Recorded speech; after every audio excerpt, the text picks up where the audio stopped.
पूरे इंडिया में, yes yes. पूरे इंडिया में नवोदय विद्यालय का नियमन करती है सर।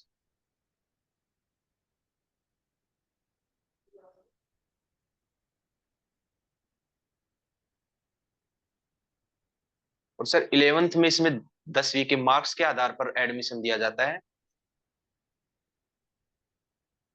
यस और सर इसकी सबसे जो अच्छी बात यही है कि सर इसमें आवासीय सुविधा स्टूडेंट के साथ साथ में टीचर्स को भी प्रोवाइड करवाई जाती है sir. Yes, hostel facility NBS में होता है, केवीएस में नहीं होता। जी सर, न के बराबर होता भी है तो सर। तो एनबीएस कब स्टेबलाइज हुआ था? 1968 में शायद सर, कि एग्जैक्ट याद नहीं है क्योंकि सर वो कमीशन आया था उसके बाद में starting. 1986। Sir NVS sir. Yes sir इसका एनवीएस का भी पूरा ही पढ़ना पड़ेगा कि सर हिस्ट्री से उसका केवीएस की तरह। यस, कंपेयर कर सकते हैं, कंपेयर करें, दोनों एक ही है ना, दोनों जी एक जी ही सर। है, तो इसलिए। और केवीएस कब स्टेबलाइज हुआ था? ये सर 15 दिसंबर 1963 को इसका स्थापना दिवस भी मनाया जाता है इसी दिन को, 15 दिसंबर को। Yes yes. एनबीएस का मोटो मैं बता देता हूँ, मोटो है परगनम ब्रह्मा, परगनाम ब्रह्मा। जी सर। जी सर। और लोगो है प्योर नॉलेज इज ब्रह्मा। और एनबीएस के चेयरमैन है विजय कुमार। केबीएस के चेयरमैन है संतोष कुमार माल। मान sir. Yes, mall mall, MALL।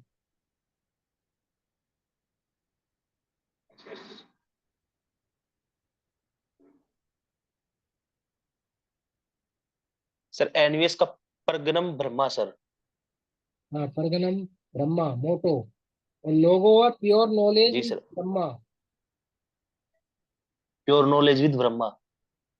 Knowledge is Brahma logo. जी सर।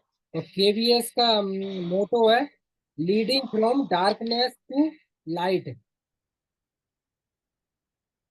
जी सर। और लोगो है अतानुर, अताउर रहमान। जी sir. Atar Rahman, logo of KBS. अप, अपार रहमान सर। नहीं नहीं, Ataru, Ataur, Ataur, ATAUR Rahman. Apor Rahman sir. Atur Rahman, ATAUR। हाँ सर, लिख लिया ये तो। ठीक है, दोनों के हो गए केवीएस एनवीएस के। ये रहमान की स्पेलिंग बोल दीजिए सर एक बार, क्या बता रहे हैं आप? RAHMAN। हाँ सर, अपर रहमान सर।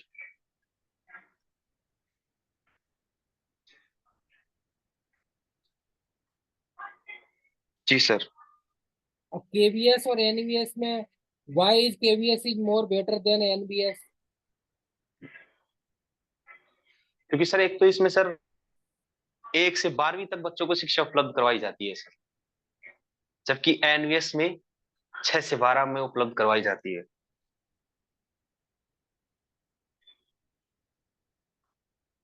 यस और सर इसमें जो है ऐसे, जैसे सर एनवीएस में 75% सीटें ग्रामीण क्षेत्रों के बच्चों के लिए आरक्षित हैं, इसमें ऐसा कोई रिजर्वेशन नहीं है सर केवीएस में। Yes.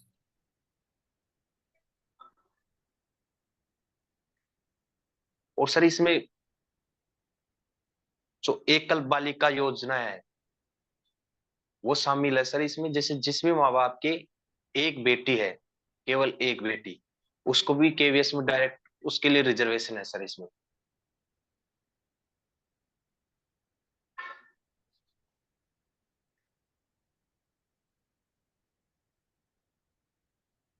Yes good, basic clear हो गए। इन और जो इस, पॉइंट को थोड़ा याद कर लेना, आप लिख लेना।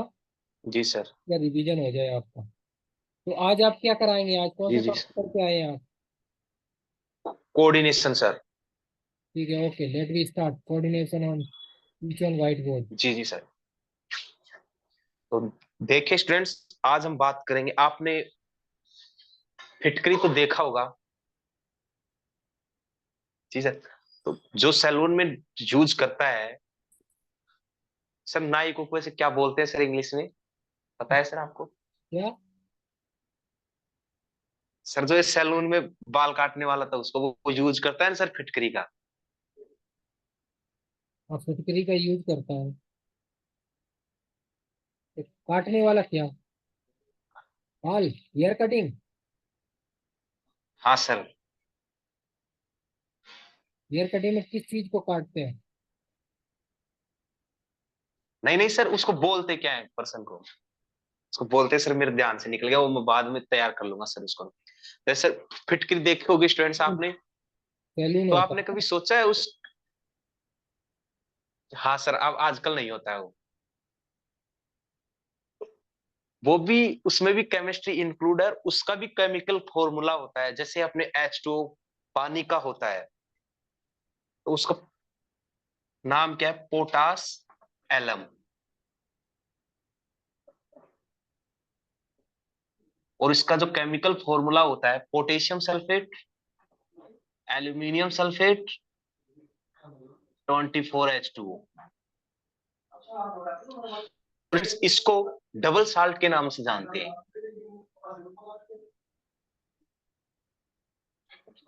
Double salt. अब आपके दिमाग में क्वेश्चन आएगा कि डबल साल्ट क्या होते हैं? डबल साल्ट वे यौगिक होते हैं जो ठोस प्रावस्था में अपना अस्तित्व बनाए रखते हैं, जबकि विलयन या गलित अवस्था में अपनी पहचान खो देते हैं। डबल साल्ट क्या होते हैं? ठोस प्रावस्था में अपनी पहचान बनाए रखते हैं, विलयन या गलित अवस्था में अपनी पहचान खो देते हैं। ऐसे ही कोऑर्डिनेशन कंपाउंड की डेफिनेशन होते हैं स्टूडेंट्स, कि वे यौगिक जो ठोस प्रावस्था में एज वेल एज विलयन प्रावस्था या गलित अवस्था में अपनी पहचान बनाए रखते हैं, वो कोऑर्डिनेशन कंपाउंड्स होते हैं, संकुल यौगिक होते हैं। तो स्टूडेंट आज हम संकुल यौगिक के बारे में डिस्कस करेंगे।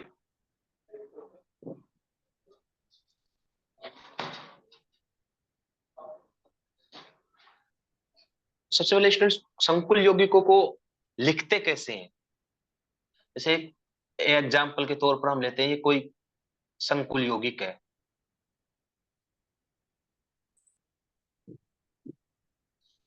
स्टूडेंट, ये जो कोष्टक के अंदर इसमें जो है, इसको बोलते हैं कोऑर्डिनेशन एंटाइटी। और जो एक कोबाल्ट मेटल है, इसका जो संकुल यौगिकों में हम इसको कहते हैं central atom, central atom. Students, इसका नाम तो आप जानते ही होंगे, क्या है ये? अमोनिया। लेकिन जब ये को संकुल यौगिक में होता है तो हम इसका नाम यूज करते हैं एमीन। और जो एक लिगेंड है, यहाँ ये लिगेंड की तरह व्यवहार कर रहा है। और ये जो इस कोष्ठक के बाहर जो है, अब ये हो सकता है इधर हो, हम दूसरे एग्जांपल देखेंगे उसमें ये इधर भी हो सकती है, जैसे पोटेशियम है। इनको बोलते हैं काउंटर आयन, क्योंकि ये जो कॉम्प्लेक्स पर चार्ज होता है उसको न्यूट्रल करने के लिए काम में लिए जाते हैं, अर्थात काउंटर करने के लिए काम में लिए जाते हैं, इसलिए इनको कहते हैं काउंटर आयन। ऐसे ही student ligand negative charge species अथवा पॉजिटिव चार्ज स्पीसीज अथवा उदासीन स्पीसीज हो सकते हैं, जो इलेक्ट्रॉन युग्म को सेंट्रल एटम को देते हैं, जिससे कोऑर्डिनेशन बॉन्ड बनाते हैं। कोऑर्डिनेशन बॉन्ड को डेटिव बॉन्ड भी कहते हैं। ऐसे जो सेंट्रल एटम क्या होता है? सेंट्रल एटम वह होता है जो लिगेंड से इलेक्ट्रॉन युग्म देता है और कोऑर्डिनेशन एंटाइटी के सेंटर में उपस्थित होता है। कोऑर्डिनेशन एंटाइटी के सेंटर में उपस्थित होता है, उसे हम सेंट्रल एटम कहते हैं। और ये generally transition element, transition metals होती हैं। अब स्टूडेंट्स, आपके दिमाग में कोऑर्डिनेशन एंटाइटी क्या होती है? तो सेंट्रल एटम और लिगेंड मिलकर कोऑर्डिनेशन एंटाइटी बनाते हैं। सेंट्रल एटम और लिगेंड कोऑर्डिनेशन एंटाइटी बनाते हैं। अब इसमें ऐसे ही हम इसमें देखेंगे कोऑर्डिनेशन नंबर। इसमें एक टर्म यूज होती है संकुल युग्म में, कोऑर्डिनेशन नंबर, समन्वय संख्या। कोऑर्डिनेशन नंबर, कोऑर्डिनेशन नंबर क्या होता है कि सेंट्रल एटम और लिगेंड दाता परमाणु के मध्य बने उप सह संयोजक बंधों की संख्या। देखिए स्टूडेंट ध्यान से, सेंट्रल एटम और लिगेंड के दाता परमाणु के मध्य बने उप सह संयोजक बंधों की संख्या को हम क्या कहते हैं, कोऑर्डिनेशन नंबर। तो आप यहां बता सकते हैं कि कोऑर्डिनेशन नंबर कितना है। अमोनिया एक दंतुक लिगेंड एक ही लोन पेयर है इसके पास देने के लिए, तो ये एक दाता परमाणु से सेंट्रल एटम से जुड़ा हुआ है और 6 अमोनिया जुड़े हुए हैं, तो इसका कोऑर्डिनेशन नंबर 6 हो गया। ऐसे ही इसमें एक टर्म काम मिली जाती है कोऑर्डिनेशन पॉलीहेड्रा। कोऑर्डिनेशन पॉलीहेड्रा, ये क्या होता है, सेंट्रल एटम के चारों ओर कोऑर्डिनेशन स्फीयर में सेंट्रल एटम के चारों ओर जुड़े हुए लिगेंडो के 3D अरेंजमेंट को, सेंट्रल एटम के चारों ओर जुड़े हुए लिगेंडो के 3D अरेंजमेंट को कोऑर्डिनेशन पॉलीहेड्रा कहते हैं। सेंट्रल एटम व लिगेंड के, सेंट्रल एटम के चारों ओर जुड़े हुए लिगेंडो के 3D अरेंजमेंट को कोऑर्डिनेशन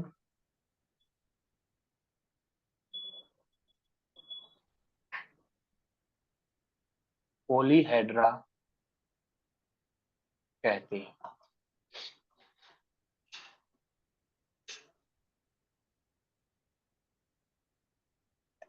ऐसे ही स्टूडेंट्स, अब हम इसमें जैसे कॉम्प्लेक्स आयन है, इस पर हम चार्ज कैसे कैलकुलेट कर सकते हैं वो देखेंगे।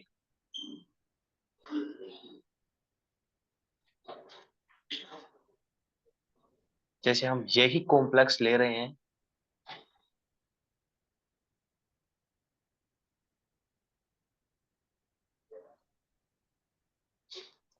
इस पे जो है कुछ ना कुछ चार्ज होगा। अब इसके लिए चार्ज ऑन कॉम्प्लेक्स कैलकुलेट करने के लिए हमें दो चीजें पता होनी चाहिए। चार्ज ऑन कॉम्प्लेक्स कैलकुलेट करने में दो चीजें पता, एक तो सेंट्रल एटम की ऑक्सीडेशन स्टेट, और ये जो लिगेंड है ये न्यूट्रल है, नेगेटिव चार्ज स्पीसीज है, पॉजिटिव चार्ज है, इस पे कौन कैसा चार्ज है वो भी देखना होगा। चूंकि यहाँ एक अमोनिया जो होता है एक न्यूट्रल लिगेंड है, और कोबाल्ट जो होता है यहाँ थर्ड ऑक्सीडेशन स्टेट में है।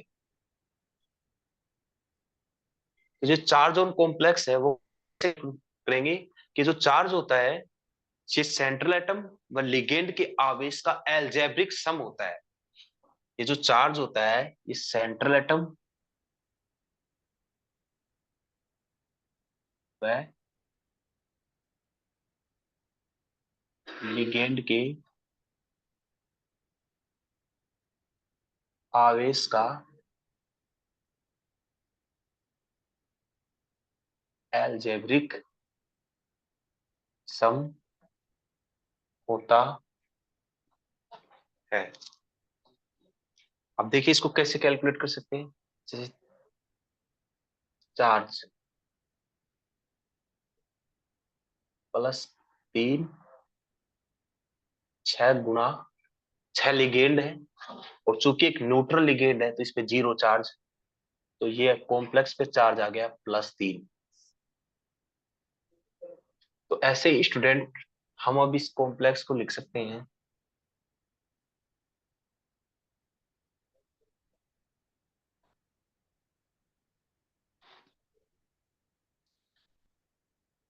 और सबसे पहले जो कोऑर्डिनेशन कंपाउंड्स हैं इनको समझाने के लिए थ्योरी दी गई थी, वर्नर थ्योरी। वर्नर एक साइंटिस्ट थे जिन्होंने इलेक्ट्रॉन की खोज हुई थी उससे पहले ही ये थ्योरी डेवलप कर दी थी। तो हम स्टूडेंट इसमें बात करेंगे वर्नर थ्योरी की। वर्नर सिद्धांत। वर्नर सिद्धांत क्या कहता है स्टूडेंट्स कि जो आयंस है, ions having two type of valency, ions दो प्रकार की वैलेंसी रखता है, प्राइमरी वैलेंसी, सेकेंडरी वैलेंसी। और ये प्राइमरी वैलेंसी क्या होती है, सेकेंडरी वैलेंसी क्या होती है, ये भी वर्नर ने बताया। आयंस हैविंग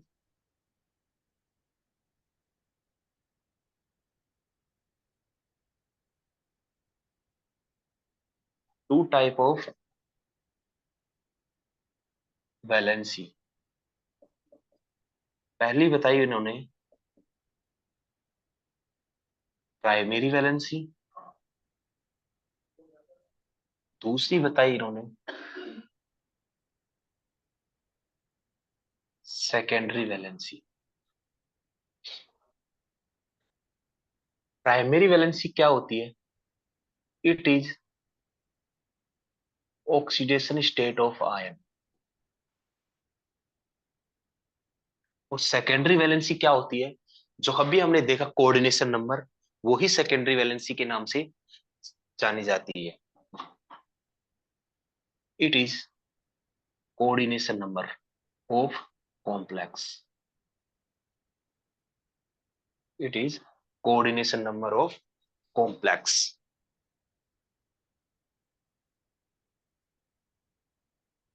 और जो ये ऑक्सीडेशन स्टेट ऑफ आयन है, ये जो है रिप्रेजेंट की जाती है डॉटेड लाइन से।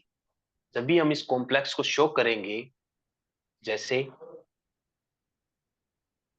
ये कॉम्प्लेक्स था हमारा कोबाल्ट, 6 अमोनिया और Cl3, तो इसको शो करते हैं हम इस तरीके से।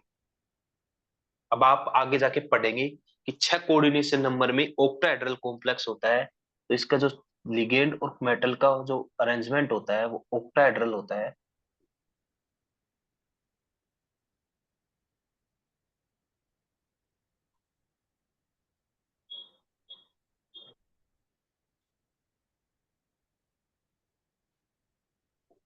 तो इन्होंने बताया कि जो प्राइमरी वैलेंसी होती है इसे रिप्रेजेंट हम डॉटेड लाइन के द्वारा करते हैं, रिप्रेजेंटेड बाय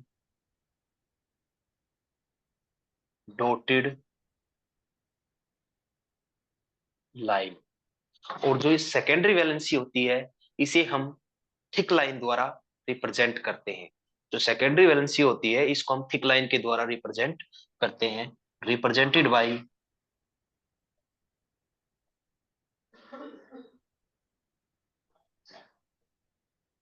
थिक लाइन। ऐसे ही स्टूडेंट्स, ये जो प्राइमरी वैलेंसी होती है,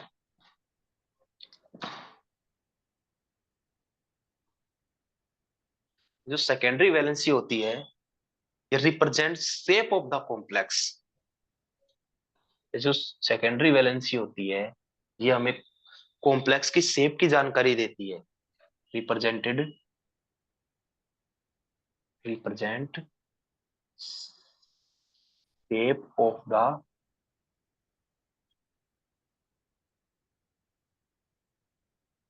कॉम्प्लेक्स।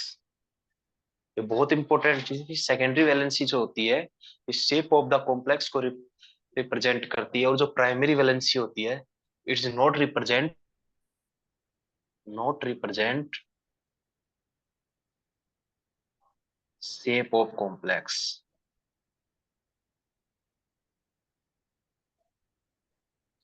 और एक बात और देखिए, जो प्राइमरी वैलेंसी होती है ये आयनाइजेबल होती है,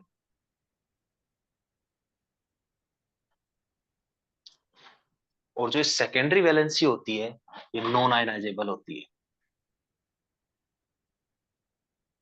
यानी कि इसको हम आयनों में तोड़ नहीं सकते हैं, आयन करके देख नहीं सकते हैं। जैसे कोबाल्ट अमोनिया का 6 है, ये हमें पर्टिकुलर आयंस के रूप में दिखाई नहीं देगा कि इसमें कोबाल्ट+3 है, इसका टेस्ट ये नहीं देगा। और ये जो आयनाइजेबल है, ये तो ऑक्सीडेशन स्टेट ही होती है, जो कि पॉजिटिव चार्ज स्पीसीज और जनरली नेगेटिव चार्ज स्पीसीज से ही सेटिस्फाई होती है।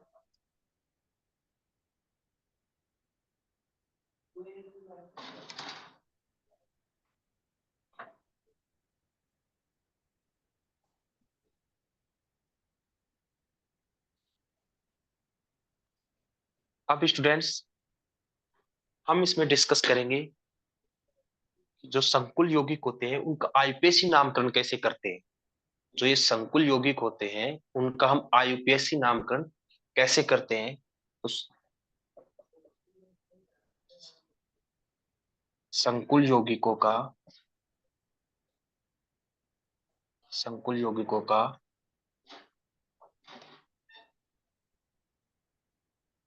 आईयूपीएसी नामकरण। संकुल यौगिकों का आईयूपीएसी नामकरण। तो स्टूडेंट्स, आपको 3 बेसिक्स बातें याद रखनी है, जिससे हम किसी भी जो कम संकुल यौगिक है उसका नामकरण आसानी से कर पाएंगे। जैसे हम जो साधारण लवण होते हैं, जैसे NaCl है, सोडियम सल्फेट है, इनका हम क्या करते हैं? सबसे पहले धनायन का नाम लिखते हैं, ऋणायन का नाम लिखते हैं। सबसे पहले धनायन का नाम लिखते हैं, ऋणायन का नाम। सेम को में करें, इस साधारण लवण के समान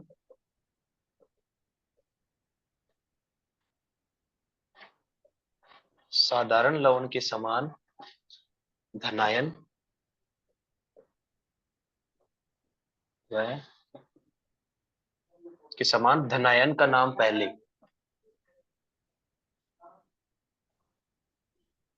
वह ऋणायन का नाम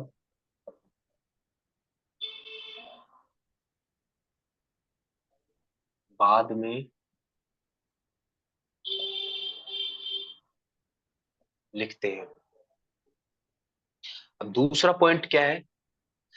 ठीक है, साधारण धनायन का नाम पहले, ऋणायन का नाम। ये जो धनायन और ऋणायन का हम नाम लिखेंगे उसमें हम इनकी संख्या को इंडिकेट नहीं करेंगे। ये जो धनायन और ऋणायन का नाम हम लिखेंगे, इनकी संख्या को नाम में इंक्लूड नहीं करेंगे। जैसे हम यहाँ लिखते हैं सोडियम क्लोराइड, अब यहाँ ऐसे लिखते हैं सोडियम सल्फेट, न कैसे लिखते हैं सोडियम सोडियम, जैसे डाई सोडियम सल्फेट, ऐसे नाम नहीं लिखते हैं, इसका लिखते हैं हम सोडियम सल्फेट। इसी प्रकार से इसका लेंगे धनायन व ऋणायन के नाम के आगे धनायन व ऋणायन की संख्या को नहीं दर्शाते हैं।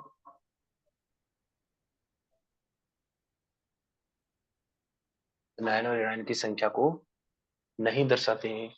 और तीसरा जो है, इसमें जो कोऑर्डिनेशन कॉम्प्लेक्स है, इसमें हम जैसे संकुल यौगिक है, ये वाला संकुल यौगिक हम देख सकते हैं।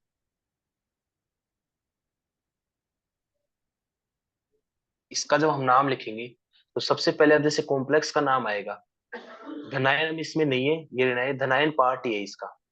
इसका जब नाम लिखेंगे तो पहले मेटल का नाम लिखें या लिगेंड का नाम लिखें। और तो इसमें ये रूल आता है कि सबसे पहले जब हम इसका आईपीएसी नाम लिखेंगे तो लिगेंड का नाम लिखेंगे विद संख्या। और जब भी स्टूडेंट्स याद रखना, जब भी अमोनिया लिगेंड के रूप में व्यवहार करता है तो एमीन कहते हैं, एमीन, एमीन। लिखेंगे हम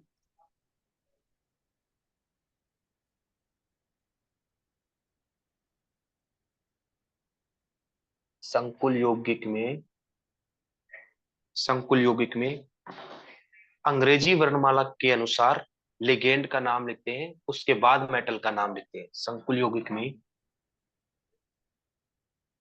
अंग्रेजी वर्णमाला के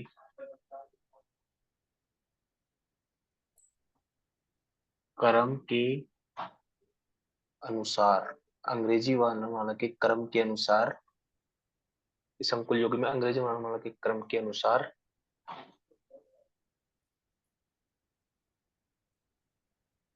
लिगेंडों का नाम तथा केंद्रीय धातु परमाणु का नाम लिखते। केंद्रीय धातु परमाणु का नाम लिखते हैं। और देखिए स्टूडेंट, इसमें आप एक नोट भी ऐड कर सकते हैं कि वो इंपॉर्टेंट चीज है कि जब भी कभी जैसे कोई इस प्रकार का कॉम्प्लेक्स आ जाएगा, यानी कि हम इसको गौर से देखेंगे तो इसमें ये धनायनिक पार्ट है, ये ऋणायनिक पार्ट है। तो ऐसे जब भी हो तो हम मेटल के नाम के अंत में एट जोड़ देते हैं कि जो ऋणायनिक कॉम्प्लेक्स, जब कॉम्प्लेक्स साइन पर नेगेटिव चार्ज होता है, इस नोट में लिख सकते हैं कि जब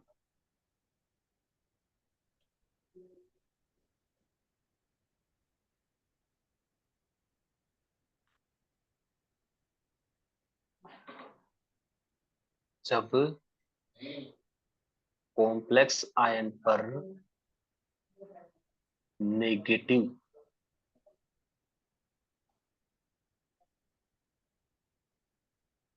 चार्ज होता है तो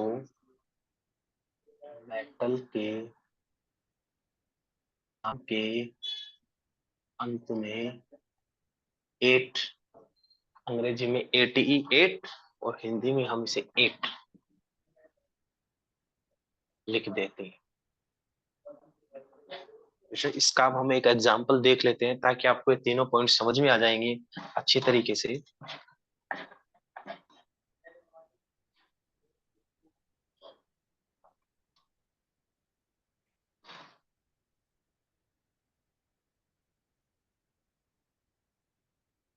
यही एग्जांपल लेते हैं जो हमने अभी यूज किया है। तो इसमें सबसे पहले हम क्या करेंगे, धनायन का नाम और ऋणायन को पहचान लेंगे। ठीक है, ये धनायन है और ये इसके ऋणायनिक पार्ट है। धनायन का नाम लिखेंगे तब इसमें जो ये इसको लिगेंड के रूप में हम एमीन लिखेंगे। तो संख्या में कितनी है, 6। तो क्या आएगा, हेक्सा।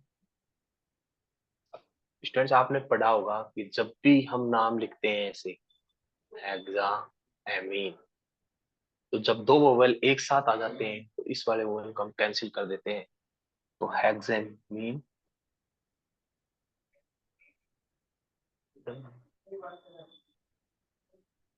Hexamine, cobalt. अब इस कोष्टक में हम इसकी ऑक्सीडेशन स्टेट लिखेंगे, जो हम पहले ही सीख चुके हैं। कैसे, मेटल को एक्स मान लिया, चूंकि अमोनिया न्यूट्रल लिगेंड है, 0 प्लस क्लोरीन एक नेगेटिव चार्ज है, इज इक्वल टू 0।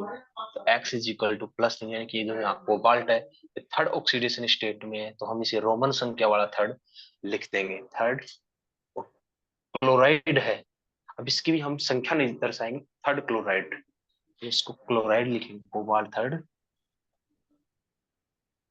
क्लोराइड। ऐसे ही स्टूडेंट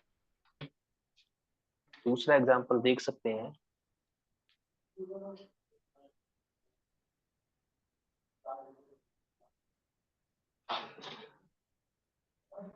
K3 Fe साइनाइड का 6।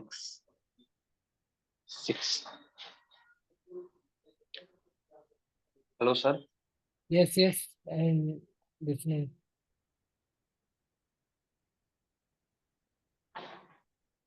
सबसे पहले हम इसमें धनायन और ऋणायन को पहचान लेंगे, और धनायन और ऋणायन के नाम से हम इनकी संख्या नहीं दर्शाते हैं। तो सब पोटेशियम, देखिए स्टूडेंट्स कॉम्प्लेक्स पर नेगेटिव चार्ज भी है, और हम इसकी भी हमें ऑक्सीडेशन स्टेट भी निकालनी होगी, इस कॉम्प्लेक्स का नाम भी, तो कॉम्प्लेक्स का नाम लिखते हैं सबसे पहले क्या लिखेंगे, लिगेंडो का नाम। और लिगेंड भी अगर जैसे दो प्रकार के होंगे तो हम क्या करते, अंग्रेजी वर्णमाला के क्रम के अनुसार जिसका पहले आता उसको पहले लिखते। और जो साइनाइड, हम जानते हैं इसको साइनाइड कहते हैं, लेकिन जब ये लिगेंड की तरह बिहेवियर करता है तो जैसा हम पढ़ चुके हैं कि इसको साइनो कहते हैं, साइनो।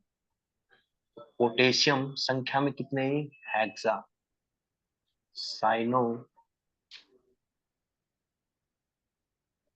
अभी से आप जानती है आयरन लिखा जाता है, आयरन, लेकिन अभी हमने देखा इस कॉम्प्लेक्स पर नेगेटिव चार्ज है, तो इसको हम अभी ये नोट में पॉइंट पढ़ के हैं कि जब भी कॉम्प्लेक्स पर नेगेटिव चार्ज होगा मेटल के नाम के अंत में 8 जोड़ देंगे, इसका नाम हो जाएगा पोटेशियम हेक्सासाइनोफेरेट।